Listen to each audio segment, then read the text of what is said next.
बरादरान मिल्लत इस्लामी अस्सलामु अलैकुम व रहमतुल्लाहि व बरकातुहू।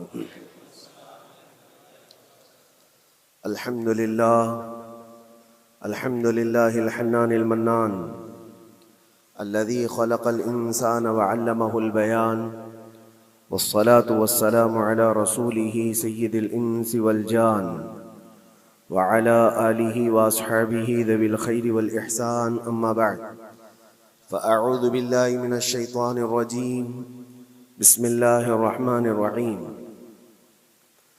इन्नल्लाह ला युग़य्यिरु मा बिक़ौमिन हत्ता युग़य्यिरू मा बिअन्फुसिहिम व इज़ा अरादल्लाहु बिक़ौमिन सूअन फ़ला मरद्द लहु सदक़ल्लाहु मौलानाल अज़ीम। बारगाह रिसालत में आप सल्लल्लाहु अलैहि वसल्लम में दुरूद पाक का हदिया पेश करें। अल्लाहुम्मा सल्लि अला सय्यिदिना मुहम्मदिन मअदनिल जूदि वल करम व आलिहि व अस्हाबिहिल किराम व इब्निहिल करीम व बारिक व सल्लिम सलातन दाइमतन सरमदन अबदा। हालात ज़माना के एतबार से और हमारी हालतों के एतबार से एक बहुत ही उम्दा शेर है जो बिल्कुल सादिक आता है। क़ुव्वते फ़िक्र अमल पहले फ़ना होती है, क़ुव्वते फ़िक्र अमल पहले फ़ना होती है जब किसी कौम की शौकत पे ज़वाल आता है। यूं ही कोई कौम नहीं मरती, किसी कौम के ऊपर ज़वाल आता है तो सबसे पहले उस कौम के अंदर सोचने समझने की सलाहियत ख़त्म हो चुकी होती है, तब जाकर के ज़वाल आता है। आज इस शेर को मैं पढ़ता हूँ तो महसूस होता है कि हमारी कौम पर यह शेर सादिक आता है। क़ुव्वत फ़िक्र और अमल ये पहले रुखसत हो गई है जिसकी वजह से ये ज़वाल आ रहे हैं। लोग अब हादसों पर बैठ करके चर्चा करते हैं, हादसा होने से पहले जो फिक्र होनी चाहिए वो मफकूद है।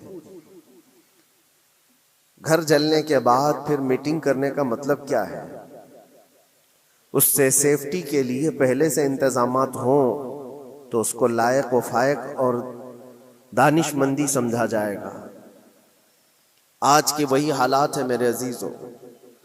आपको पता है कुछ कौमें ऐसी हैं जो फ्यूचर प्लानिंग के लिए 100 साल के बाद का सोचती हैं, जबकि ये इस्लाम का हिस्सा था। नबी कौनैन सल्लल्लाहु अलैहि वसल्लम ने 1400 साल बाद होने वाली चीज़ों की पेशेनगोई फरमाई कि नहीं फरमाई? अल्लाह के नबी सल्लल्लाहु अलैहि वसल्लम ने 1000 साल बाद पैदा होने वाली चीज़ों को पहले से बताया था कि नहीं? ये सारी चीज़ें नबी आखिरुज़्ज़मान सल्लल्लाहु अलैहि वसल्लम ने जो बताया, मतलब यही था कि उस वक्त के लोगों को ज़रूरत तो नहीं थी उन हालात की, फिर भी हुजूर उनको बता रहे थे सहाबा को। आज जो चीज़ें पैदा होने वाली हैं वो रसूल पाक को पता था, 1000 साल बाद होने वाली चीज़ें, लेकिन उस वक्त के सहाबा को ये बातें क्यों बताई जा रही थी? उनके हालात तो उस वक्त के नहीं थे वैसे। उसके बावजूद नबी पाक सल्लल्लाहु अलैहि वसल्लम ने उनको 1000 साल बाद होने वाली चीज़ों की बातें इसलिए बताई कि ये दीन इस्लाम फ्यूचर प्लानिंग के लिए कितना एक्टिव है ये समझो। आगे के लिए इसलिए बताया गया कि सहाबा अपनी औलाद को और वो अपनी औलाद को, वो अपनी औलाद को ये बात मुंतकिल करते जाएं और आने वाले हादसों से पहले से जहन प्रिपेयर रहे, तैयार रहे। दज्जाल के फितने का जिक्र कितनी मर्तबा हदीस पाक में आया। उम्मत को नबी पाक सल्लल्लाहु अलैहि वसल्लम ने यूं ही नहीं छोड़ दिया। दज्जाल का फितना आएगा, याजूज माजूज का फितना आएगा, ये सारी चीजें बताई गई कि नहीं? हर मुसलमान तकरीबन जानता है आखिर जमाने में एक बहुत बड़ा फितना दज्जाल की सूरत में जाहिर होगा। तो ये बातें इतने 100 सालों से चल रही हैं कि जहन तैयार है उस फितने को कि अगर ऐसा फितना आया तो ईमान पर डटे रहना है, जमे रहना है। ये बात होती है आगे आने वाले हादसात से कौम को बाखबर रखना। आज जो हालात हैं, जब कभी कोई चीज लुट जाए तो सारे लोग सड़कों पर आ जाएंगे या फिर किसी नशिस्तगाह पर बैठ करके रात भर मीटिंग करके चले जाएंगे। ये हादसे होने के बाद के जो हालात हैं ये वही चीजें दर्शा रही हैं कि कुव्वत फिक्र अमल फना हो गई है। क़ियादत हमारे यहाँ मफकूद है, किसी एक कायद के तहत कोई सारी कौम आना नहीं चाहती। आप क्या समझते हैं कि जो हमारे साथ हालात पेश आ रहे हैं, कभी मस्जिदों को लेकर, कभी खानकाहों को लेकर, कभी बुजुर्गों के नाम को लेकर, अब हमारे वक्फ की जायदाद को लेकर, ये सारे जो मामलात हैं ये अचानक आने वाली चीजें नहीं है। भांप लिया गया है तुम्हारी पूरी तबीयत को, तुम्हारे मिजाज को, कि फिक्र अमल की कुव्वत इनकी खत्म हो चुकी है। इनको दो चंद चीजों में ही राजी किया जा सकता है। दुनिया ये समझ रही है, जिसकी वजह से खिलवाड़ पर खिलवाड़ होते चले जा रहे हैं, और उनको ये भी पता है कि ये कुछ ना कर सकेंगे। मेरे अजीजों, आप नाउम्मीद और मायूस ना हो कि हमसे कुछ नहीं होगा। अल्लाह करीम चाहे तो एक बंदे से भी पूरी धरती पर जलजला ला सकता है। अल्लाह करीम की जात पर यकीन और तवक्कुल रखो। सरकार गरीब नवाज हिंदुस्तान आए थे तो बहुत बड़ी फौज लेकर नहीं आए थे, अल्लाह की जात पर भरोसा करके आए थे, और 90 लाख लोगों के दिलों में चिराग इस्लाम जला दिया था। वो यकीन और तवक्कुल के साथ आए थे। आज लोगों के दिलों के अंदर जो मायूसी और नाउमीदी डाली जा रही है कि कुछ होगा नहीं, अभी कुछ करने से कुछ नहीं होगा, ये नाउमीदी और मायूसी तुम्हारी तबीयत में क्यों आई? क्या तुम्हारा रब तबारक व तआला की जात पर यकीन कमजोर हो गया? अगर ये इस तरह की बीमारी आई है तो फिर बदर पढ़ लेना। जब रसूल पाक सल्लल्लाहु अलैहि वसल्लम के साथ वो सहाबा जा रहे थे, उनको अच्छी तरह पता था कि सामने आने वाली फौज कितनी ताकत लेकर आ रही है। 1000 लोग आ रहे हैं, हाथी घोड़े उनके पास, हथियार और असबाब उनके पास है, खाने पीने की मजे की सारी चीजें लेकर के आ रहे थे मक्का वाले, और इधर सहाबा नंगे पैर हैं। 313 के पास 4 घोड़े हैं, पैदल चले आ रहे हैं, छांव लेने के लिए कोई जगह तक नहीं है उनके पास। एक खजूर किसी के पास हो तो 10 लोग उस पर इक्तिफा कर ले। फाके पर फाका करने वाले वो सहाबा, लेकिन उन्होंने ये नहीं कहा कि अल्लाह के नबी सल्लल्लाहु अलैहि वसल्लम से कि हमारे पास असबाब की कमी है, हथियार की कमी है, कुछ नहीं हमारे पास, सवारी नहीं है। बगैर सवारी के 180 किलोमीटर मदीने से चल करके वो बदर पहुंचे थे, बदर तक पहुंचे थे। और उस वक्त अपनी सारी मेहनतें, अपनी सारी कुव्वतें उन्होंने जमीन पर लाकर रख दी। फिर बदर के मैदान में जब पहुंचे तब अल्लाह करीम की बारगाह में दुआ किया था मेरे मुस्तफ़ा ने, ऐ अल्लाह, अगर इस निहत्ती कौम को तूने फतह नहीं दी तो फिर क़यामत तक इस रुए जमीन पर सजदा करने वाला कोई नहीं होगा। ये महबूबाना अंदाज था मेरे मुस्तफ़ा का। वो दुआ मदीने में बैठ करके भी तो कर सकते थे। 180 किलोमीटर दूर इतनी मुसीबत में धूप में चल करके जाने की क्या बात थी? नंगे पैर सहाबा गए हैं, फाके पर फाका किए हुए। वो मदीने में बैठकर दुआ करते तो क्या रहमतुल लिल आलमीन की दुआ कबूल नहीं होती? लेकिन मुस्तफ़ा करीम सल्लल्लाहु अलैहि वसल्लम ने ये मिजाज दिया है, पहले फिक्र अमल मैदान में लाओ, फिर दुआ करो, अल्लाह की मदद आती है। यहाँ हम बैठ करके यहीं से दुआ करते हैं, कुछ करना नहीं है, बदलना नहीं है, और फिक्र अमल को लाना नहीं है, तो फिर सिर्फ यहाँ बैठ करके दुआ करना, ये तो मेरे अजीजों औरतों को इससे जिम्मेदारी दी गई है कि तुम मैदान अमल में आ नहीं सकती, तुम अपने घरों से दुआ करो अपने भाइयों के लिए। लेकिन ये काम तो अब सारे मर्दों ने भी ले लिया है।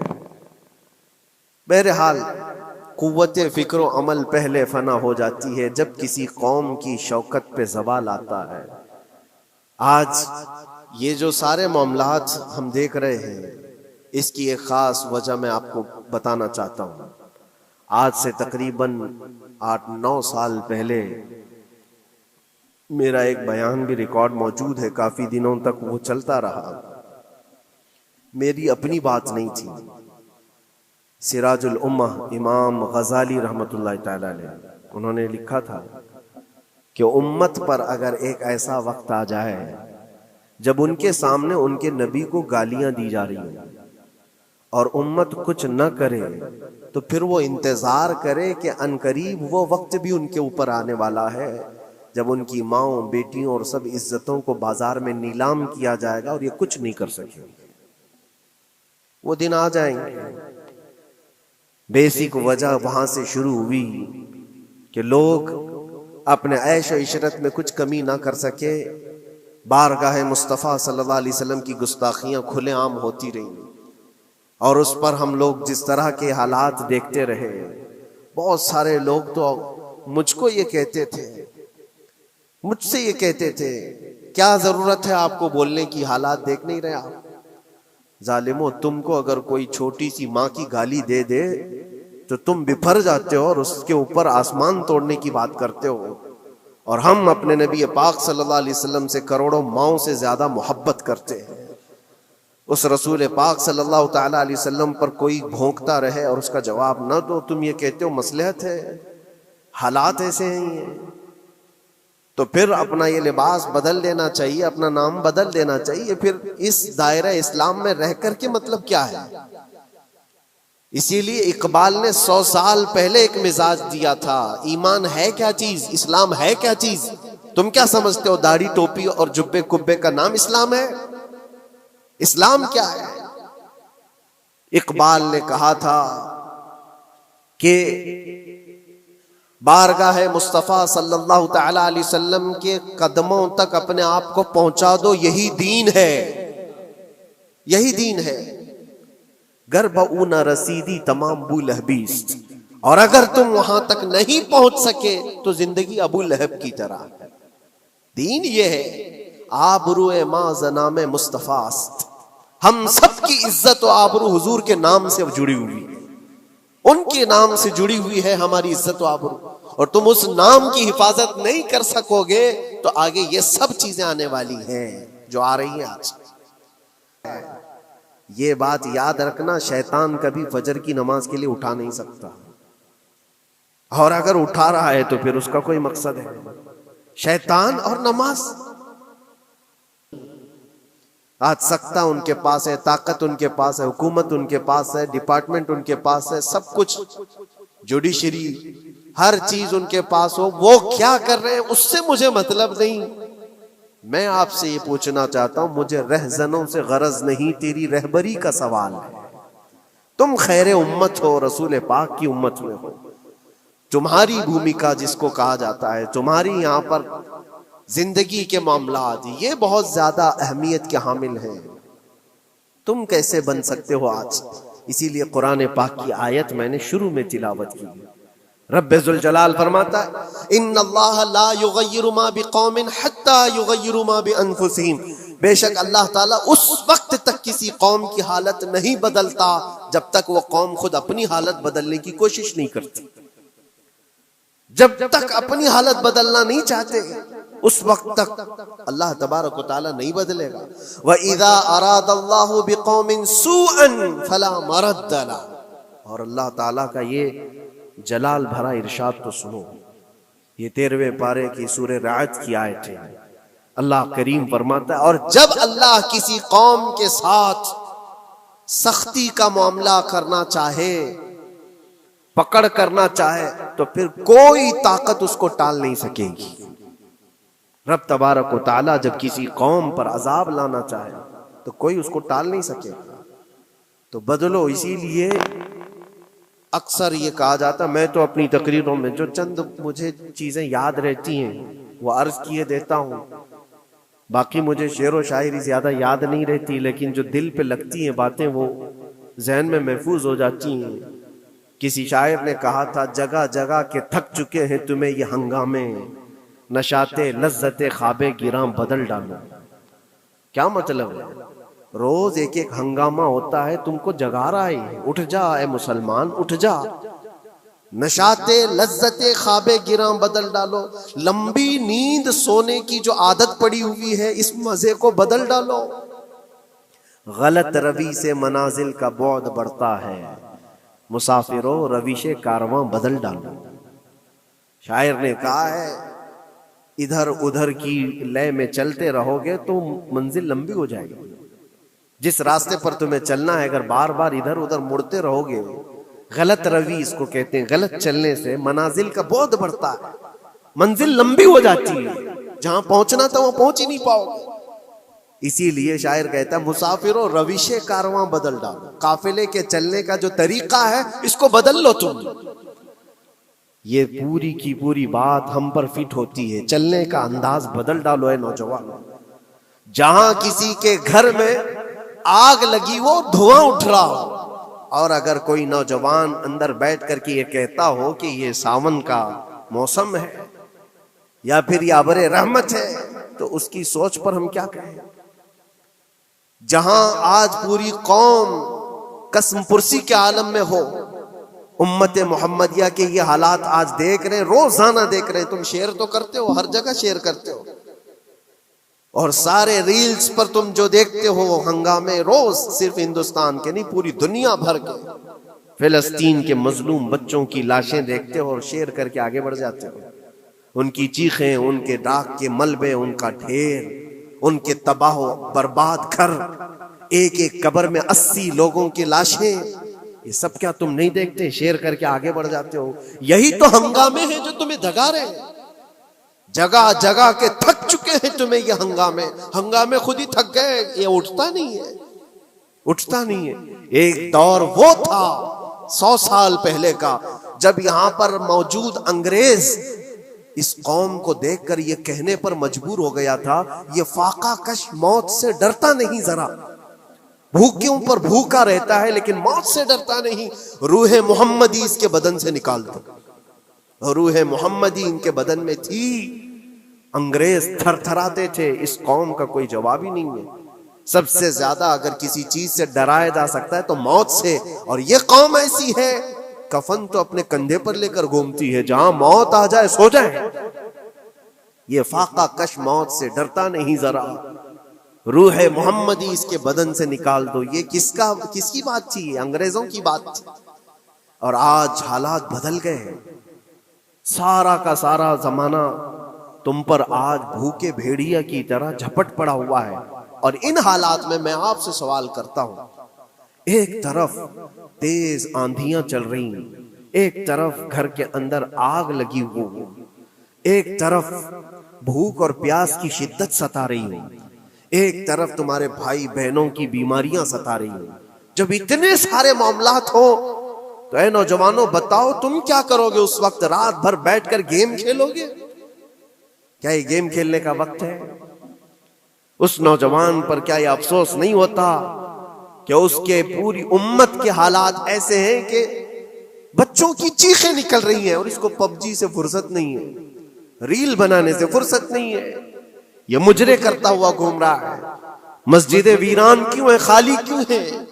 तुमने मस्जिदों को वीरान रखा तो मस्जिदें तबाह होने शुरू हो गई, दूसरों की नजर होने लग गई और इस पर लोगों की गलत नजरें पड़ने लग गई।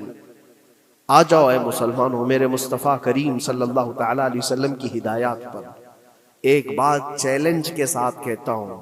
तुम्हारा नाम अगर नबी पाक सल्लल्लाहु अलैहि वसल्लम के नाम से जुड़ा है तो ये चैलेंज के साथ मैं कहता हूं, इस रहती दुनिया में तुम्हें पूरी ताकतें मिलकर वो इज्जत नहीं दे सकती जो मेरे मुस्तफ़ा के कदमों की वाबस्तगी देगी।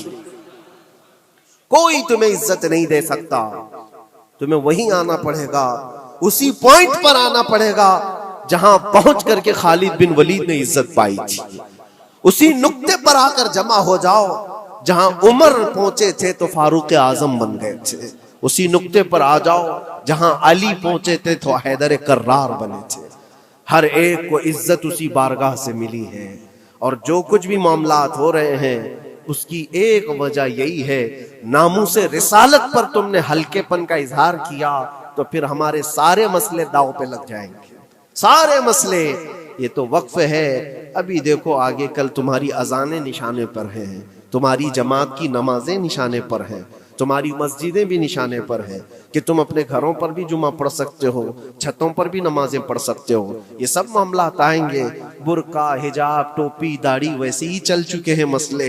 हर चीज निशाने पर है। अरे तुम्हारे खाने भी निशाने पर है, तुम क्या खाओगे क्या बचाओगे ये भी निशाने पर है। ये सारे मसाइल सिर्फ इसी बुनियाद पर है। कुव्वते फिक्र अमल पहले फना होती है जब किसी कौम की शौकत पे ज़वाल आता है। और ये एक बात ये भी मैं बता दूं, इकबाल ने सच कहा था, उनके जो हम गुलाम थे खल्क के पेशवा रहे, उनसे फिरे जहां फिरा फिर आई कमी वकार।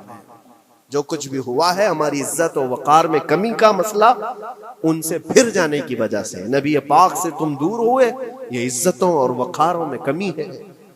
अजीब सी बात नहीं है, ये दोगलापन नहीं है। मैं उन नौजवानों से पूछता हूं, नबी पाक सल्लल्लाहु अलैहि वसल्लम से सच्ची मोहब्बत का इजहार करते हो, हुजूर से अपनी जान से ज्यादा मोहब्बत की बात करते हो, लेकिन जब उनके अखलाक की बात की जाए तो तुम्हें अखलाक उनके पसंद नहीं है। हुजूर पाक का चेहरा नहीं पसंद है, हुजूर पाक के लिबास तुम्हें नहीं पसंद है, तो फिर कौन सी मोहब्बत की बात करते हो? अल्लाह के रसूल सल्लल्लाहु ताला अलैहि वसल्लम से तुम बेइंतहा मोहब्बत की बात करते हो, फिर वो मोहब्बत का तकाजा ये है कि तुम्हारी जाहिरी जिंदगी में भी तो नजर आए कुछ। मोहब्बत का तकाजा ये है, तुम शर्मा जाते हो, दुनिया क्या कहेगी मुझे, दुनिया क्या कहेगी, दकियानूसी कहेगी, फंडामेंटल कहेगी, पुराने जमाने का कहेगी, मैं चेहरे पर दाढ़ी रख लूं तो लोग मुझे पता नहीं क्या क्या कोसेंगे। तुमने दुनिया के लिए अपने आप को बदल लिया, ये नहीं सोचा कि ये वही दुनिया है जो 4 दिन के बाद मेरी दोस्ती को लात मारेगी और 4 दिन के बाद मुझे कब्र में रख करके मनो मट्टी पर दबा देगी, और मुझे जाना तो है, फिर कब्र में मुंह दिखाना है तो उसी मुस्तफा को दिखाना। जहां ये नहीं पहुंच सकते वहां रसूल पाक होंगे। महशर के मैदान में जहां कोई सहारा नहीं होगा, उस वक्त रसूल पाक तुम्हारा हाथ पकड़ रहे होंगे और तुमने उनका ख्याल नहीं किया। आ जाओ उसी नुक्ते पर, उसी पॉइंट पर जहां हमारी कामयाबी मुज़मर है। मैं सिर्फ और सिर्फ अपने बयानों में यही चीज अर्ज करना चाहता हूं, नौजवानों, जिसके नाम से तुम आबाद हो उस नाम के साथ सही मानों में जुड़ जाओ, क्योंकि कुरान का वादा है, वला तहिनु वला तहज़नु वअंतुमुल अअलौन इन कुंतुम मुमिनीन। घबराओ मत, परेशान मत हो, तुम सबसे ज्यादा बुलंद रहोगे। अगर अल्लाह ने फरमाया है तो ये 100% हक है। अल्लाह ने फरमाया है तुम सबसे ज्यादा बुलंद रहोगे, लेकिन आगे रब फरमाता है इन कुंतुम मुमिनीन, अगर तुम सच्चे ईमान वाले हो जाओ। और ईमान किसको कहते हैं? ला युमिनु अहदुकुम हत्ता अकूना अहब्बा इलैहि मिन वालिदिही व वलदिही वन नासी अजमईन। मेरे आका फरमाते हैं ईमान उस वक्त तक कंप्लीट नहीं होगा जब तक तुम अपने माँ बाप औलाद और सारी दुनिया से ज्यादा मुझसे मोहब्बत न करो। ये है। और आखिर में मैं यही कहूंगा, हर मसले का हल, सारे तमाम इश्यूज का खुलासा, इलाज एक ही चीज में है कि मोहम्मद से वफा तूने है तो हम तेरे हैं। ये जहां चीज है क्या, लौहो कलम तेरे हैं। लोग इंतजार में हैं, बहुत सारे लोग ये पूछते भी हैं हमें क्या करना चाहिए, हमें क्या करना चाहिए। जुल्म पे जुल्म होता जा रहा है, जालिम अपने अंजाम पर जरूर पहुंचेंगे, क्योंकि कुरान में अल्लाह का वादा है वसयअलमुल्लज़ीना ज़लमू अय्य मुनक़लबिन यनक़लिबून। अनक़रीब जालिम ये देख लेगा कि अल्लाह उसको किस पलटी पर पलटाएगा, किस खाई में गिराएगा, उसे अंदाजा भी नहीं होगा, उसके बुने हुए जालों में वो खुद फंसेगा। जालिमों की एक लंबी तारीख है और उनको भी पढ़ना चाहिए जो आज जुल्म कर रहे हैं, लेकिन तुम्हारा किरदार क्या हो, इस सिलसिले में जो हमारे बच्चे या नौजवान सवाल करते हैं क्या करना चाहिए। पहले सबसे पहली चीज मैं ये कहता हूं, जितना खो चुके, जितने जा चुके और जो जो अब बर्बाद हुआ है, इस चीज पर मंथन करना, इस चीज पर बैठकर मीटिंग करना, उससे पहले मैं चाहता हूं कि आगे होने वाले नुकसानात से पहले अपने आप को बदल लो। आगे जो बड़े हादसात आने वाले हैं, आगे जो बड़ी आंधियां आने वाली हैं, उससे पहले अपने दरवाजे ठीक कर लो, अपनी जिंदगियां सुधार लो। जो हो गया अभी, ये नुकसान तो बहुत बड़ा नुकसान है उम्मत का। जो कुछ भी हुआ है, मस्जिदें, माबदें, खानकाहें, मज़ारात, औलिया की जात, बुजुर्गों के नाम, कुरान, इस्लाम, दीन, ये सारी चीजों पर जो जो हमले हुए, लेकिन आगे चल करके तुम्हारे वजूद पर सवाल होगा, तुम्हारी नस्लों पर सवाल होगा, तुम्हारे इल्मे दीन पर सवाल, तुम्हारी मेहराब पर, तुम्हारे मिंबर पर। कल को देखना ये आजादी भी खत्म कर ली जाएगी, मिंबर से कोई खुले आम बोल भी नहीं सकेगा। ये आज जो हम बयान कर रहे हैं, आगे चल करके देखना ये आवाजें भी बंद कर दी जाएंगी कि खुले आम कोई मौलवी बोल ना सके, जो हम चाहें वही बोले। मेरे अजीजों, उस वक्त के उन हादिसों से बचने के लिए मैं कहता हूं अभी अपने आप को बदल लो, मुसाफिरों रविशे कारवां बदल डालो, उठो वगर न हश्र न होगा फिर कभी, दौड़ो के जमाना चाल अपनी चल गया। अल्लाह करीम हम सब की कुव्वत फिक्र अमल फिर से अता फरमाए। रब तबारक व तआला हमारे इत्तिहाद और इत्तेफाक नसीब फरमाए। रब तबारक व तआला दामने मुस्तफ़ा में सारे मुसलमानों को जमा होने की तौफीक अता फरमाए। गुंबद खजरा की छाँव में मौला हमें इज्जत व वक़ार अता फरमाए। रब तबारक व तआला जालिमों को जल्द उनके ठिकाने पर पहुंचा दे। ए करीम खुदा रहमान रहीम, मौला हमारे शायर इस्लाम के साथ जो कुछ भी हो रहा है, गैब से तू मौला मदद के असबाब पैदा फरमा दे। हमारे दरमियान मौला क़ियादत और सच्ची क़ियादत अता फरमा। ए करीम खुदा रहमान रहीम, खुसूसन तेरे दरबार में इल्तिजा है मौला, फ़िलिस्तीन के निहत्ते मजलूमों की गैब से मदद फरमा। जिब्राईल अमीन की ताईद उन्हें अता फरमा। रहमत के फरिश्तों से उनकी मदद फरमा। मौला पूरा शहर राख के ढेर पर है। ए करीम खुदा खुशियां देखे उन्हें जमाना बीत गया, मौला उनके घरों में खुशियां अता फरमा। ऐ अल्लाह उन बिलखती हुई माओं को, उनकी जो गोदे उजाड़ दी गई हैं, उनके घर जो बर्बाद किए गए हैं, उनके शहीदों को कबूल फरमा। उनके जख्मों को मौला तू शिफा अता फरमा। ऐ करीम खुदा खुसूसियत के साथ उनके, हमारे और तेरे दुश्मनों को हिला को बर्बाद फरमा दे। उनकी जमीन उनके लिए तंग फरमा दे। रब्बना व आतिना मा वअदतना अला रुसुलिका वला तुखज़िना यौमल क़ियामा इन्नका ला तुख़लिफ़ुल मिआद बिरहमतिका या अरहमर राहिमीन। व आखिरु दावाना अनिल हम्दुलिल्लाहि रब्बिल आलमीन।